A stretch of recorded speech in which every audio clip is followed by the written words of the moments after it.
તો શિમલા વિરોધ નોંધાવવામાં આવ્યો છે। શિમલામાં હિન્દુ સંગઠનો દ્વારા ઉગ્ર વિરોધ પ્રદર્શન કરવામાં આવ્યું છે। પ્રદર્શનકારીઓ અને પોલીસ વચ્ચે ઘર્ષણ સર્જાયું છે, ત્યારે હિન્દુ સંગઠનોએ બેરિકેડિંગ તોડી પાડ્યું છે। શિમલાના રસ્તા પર હનુમાન ચાલીસા વાંચીને વિરોધ નોંધાવવામાં આવી રહ્યો છે, ત્યારે સંજોલીમાં મસ્જિદના બાંધકામ સામે હિન્દુ સંગઠનો દ્વારા વિરોધ નોંધાવવામાં આવ્યો છે। મસ્જિદ ગેરકાયદેસર હોવાનું હિન્દુ સંગઠનો દ્વારા દાવો પણ કરવામાં આવ્યો છે।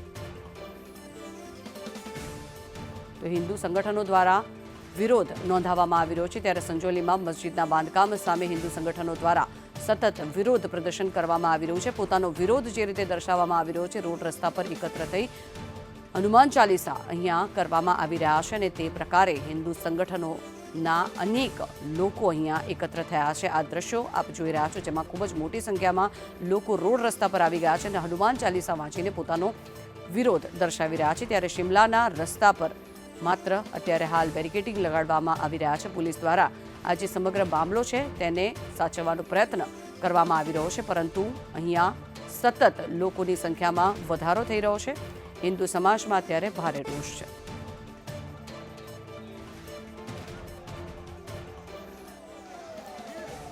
વધુ માહિતી મેળવીએ। આઉટપુટ હેડ મનીષ પુરોહિત આપણી સાથે જોડાયા છે। જે મનીષ, જણાવશો, સતત અહીંયા જે હિન્દુ સંગઠન છે તેમાં લોકોનો રોષ જોવા મળી રહ્યો છે, રોડ રસ્તા પર ઉતરી આવ્યા છે, હનુમાન ચાલીસા કરીને વિરોધ પ્રદર્શન કરવામાં આવી રહ્યું છે। ઝંખના, અત્યારે પરિસ્થિતિ બહુ જ ગંભીર થઈ ગઈ છે, કારણ કે જે પ્રકારે હિન્દુ સંગઠનોએ અલ્ટિમેટમ આપ્યું હતું આજની તારીખનું, અને એ જ અલ્ટિમેટમના ભાગરૂપે પોલીસનો ચાંપતો બંદોબસ્ત હતો, પરંતુ શિમલાના તમામ રસ્તાઓ પર આજે સવારથી જ જબરદસ્ત વિરોધ પ્રદર્શન થઈ રહ્યું છે। મસ્જિદને તોડી પાડવા માટેનું અલ્ટિમેટમ હતું, જે ગેરકાયદેસર રીતે બાંધવામાં આવી હોવાનો દાવો છે, અને એની સાથે સાથે પોલીસે અત્યારે આ ભીડને વિખેરવા માટે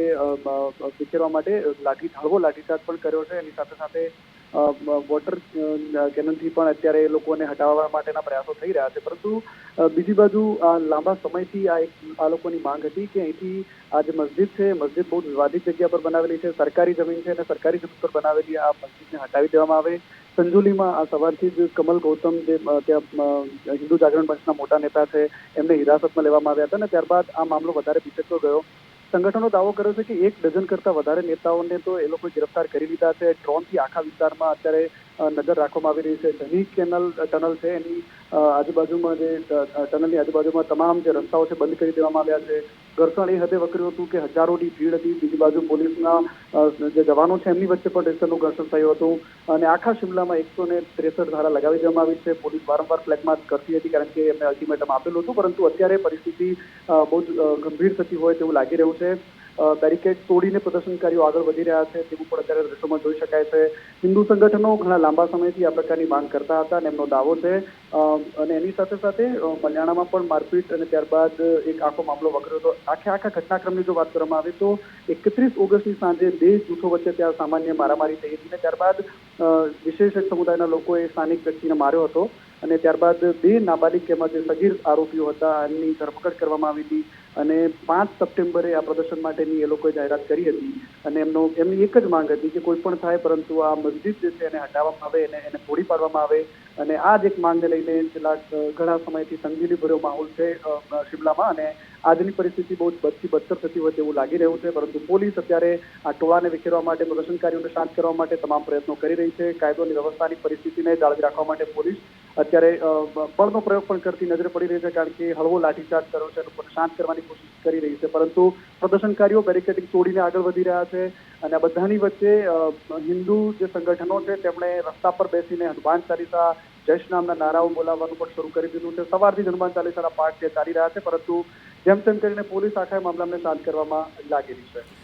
જે મનીષ, વાત કરીએ તો જે રીતે સમગ્ર મામલો અત્યારે છે, આ મસ્જિદનું જે બાંધકામ છે તેને લઈને અત્યારે લોકો અત્યારે આકરા પાણીએ આવી ગયા છે। શું માંગ સાથે એ લોકો અત્યારે હાલ આ વિરોધ પ્રદર્શન કરી રહ્યા છે, અને હજી કેટલા સમય સુધી આ વિરોધ પ્રદર્શન યથાવત રહી શકે છે? મુખ્ય વાત એ છે કે સંજોલી વિસ્તાર છે શિમલાનો, કે જ્યાં એમની જે ડિમાન્ડ છે એમાં એ પૈકીનો સૌથી મોટો મુદ્દો એ છે કે સંજોલી જે વિસ્તાર છે શિમલામાં એ પોષ વિસ્તાર ગણાય છે, અને ત્યાં વગર કોઈ નકશો પાસ કરાવ્યા વગર 5 માળની મોટી મસ્જિદ બનાવી દેવામાં આવી હતી। સ્થાનિક લોકોનું કહેવું છે કે અહીંયા મોટી સંખ્યામાં મુસ્લિમ સમુદાયના લોકો પડવા માટે આવે છે, અને એમના ઘરોની આજુબાજુમાં એ લોકો એ સામાન્ય રીતે રોજ આ જ ઘટનાને મતલબ આ જે મસ્જિદ છે એ જ વિસ્તારમાં સામાન્ય નોકઝોક થતી રહેતી હતી. છેલ્લા ઘણા સમયથી આ પ્રકારની પરિસ્થિતિ હતી. 73 વર્ષના જે શ્યામલાલ છે ત્યાંના એક સ્થાનિક વ્યક્તિ, એમણે પણ પોતાના સોશિયલ મીડિયા પર એ વસ્તુ લખી છે કે અહીંયા નાની મસ્જિદ હતી પરંતુ હવે અહીંયા મોટી મસ્જિદ બનાવી છે ને એટલા જ માટે આ પ્રકારનું ઘર્ષણ થાય છે. એવી લોકોની અલગ અલગ વાતો છે, પરંતુ બધાની વચ્ચે ત્યાંના મંત્રીઓ, જે શહેરી વિકાસ મંત્રી છે વિક્રમાદિત્યસિંહ, એમણે કીધું કે વિધાનસભામાં એમણે કહ્યું હતું કે નગર નિગમ આયુક્ત એને કોર્ટમાં કેસ ચાલે છે અને જો કોર્ટ આ મસ્જિદને ગેરકાનૂની કહેશે તો એને ચોક્કસ એની સામે કાર્યવાહી કરીશું. પરંતુ એક બાજુ કોર્ટમાં મામલો ચાલે છે અને બીજી બાજુ હિન્દુ સંગઠનોની માંગ છે કે આને તોડવામાં આવે અને ઇમામ કહે છે કે આ 1947 પહેલા બનેલી મસ્જિદ છે. એટલે પોતપોતાના દાવાઓ છે, સામસામે દાવાઓ પ્રતિ દાવાઓ થઈ રહ્યા છે. પરંતુ બધાની વચ્ચે હિન્દુ સંગઠનો આકરા પાણી એટલા માટે છે જેમ જે ઘર્ષણ થયું અને જે મારપીટની ઘટના ઘટી ત્યારબાદ જે હિન્દુ યુવકોને અરેસ્ટ કરવામાં આવી હતી ત્યારબાદ આખો મામલો વધારે વણસ્યો છે અને ત્યારબાદ આજનું જે અલ્ટિમેટમ હતું મોટાભાગના જે નેતાઓ છે એમને નજરકેદ રાખવામાં આવ્યા છે અને આ સવારથી જે ચાલતો પોલીસની કાર્યવાહીનો દોર છે એમાં વધારે મામલો બિચકતો જતો હોય તેવું લાગી રહ્યું છે.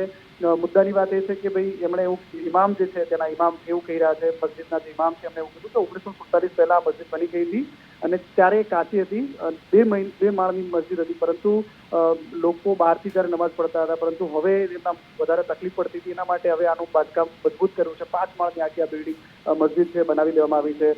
મુખ્યમંત્રીએ પણ પ્રદર્શનકારીઓને શાંત પાડવા માટે નિવેદનો કર્યા અને એમની સાથે સાથે એ પણ કહ્યું કે કોઈએ કાયદો હાથમાં લેવાની જરૂર નથી. સુખવિંદર સુખુએ પણ આ વાત કરી છે કે કાયદો અને વ્યવસ્થાની પરિસ્થિતિને કંટ્રોલ કરવા માટે પોલીસ અત્યારે લાગેલી છે, પરંતુ કોઈએ કાયદો હાથમાં લેવો જોઈએ, કોર્ટ પર ભરોસો રાખવો જોઈએ. કોર્ટ જે કંઈ કહેશે એના પર આપણે આગળનું કે જે કંઈ કાર્યવાહી થતી હશે તે કરીશું. પણ પ્રદર્શનકારીઓ 2 દિવસનું અલ્ટિમેટમ આપ્યું જ હતું અને તેમ છતાં પણ પોલીસનો જે કાફલો હોવો જોઈએ એના કરતાં ખૂબ ઓછો છે અને આ બધાની વચ્ચે હવે અત્યારે ઘર્ષણના જે દ્રશ્યો છે એ આખો દેશ જોઈ રહ્યો છે. જી મનીષ, જોડાયેલા રહેશો આપ અમારી સાથે, આગળ પણ મેળવીશું આપની પાસેથી માહિતી. તો અત્યારે હાલ જે આ પરિસ્થિતિ શિમલાની જોવા મળી રહી છે તેની સમગ્ર માહિતી મેળવીએ. સંવાદદાતા અજય યાદવ જોડાયા છે આપણી સાથે. જી અજય, શું પરિસ્થિતિ છે અત્યારે શિમલામાં? લોકો અત્યારે હિન્દુ સંગઠનના જે લોકો છે તેમના દ્વારા વિરોધ પ્રદર્શન કરવામાં આવી રહ્યું છે.